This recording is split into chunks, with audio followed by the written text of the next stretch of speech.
એમ એ ન સમજાય. આ વિષય બહુ ગૂઢ વિષય છે. હું તમને સાદી રીતે સમજાવું કે જ્યારે જીએસટી નહોતો અને પછી જીએસટી આવ્યો તો મોંઘવારીમાં શું ફેર પડ્યો હતો? મોંઘવારી ઘટી હતી. બરાબર. તો જીએસટી આવ્યો અને મોંઘવારી ઘટી. તો જીએસટી ઘટાડે તો મોંઘવારીમાં શું થાય?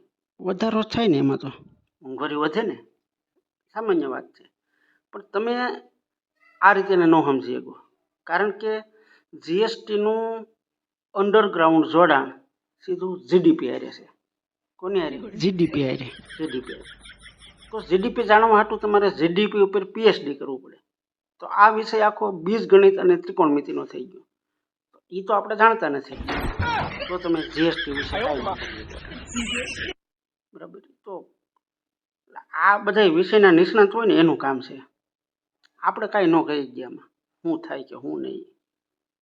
તો ખીચું ખાલી થાય ને તો ખબર પડે શું થયું. એ ગણતરીમાં કાંઈ ખબર ન પડે. બરોબર છે.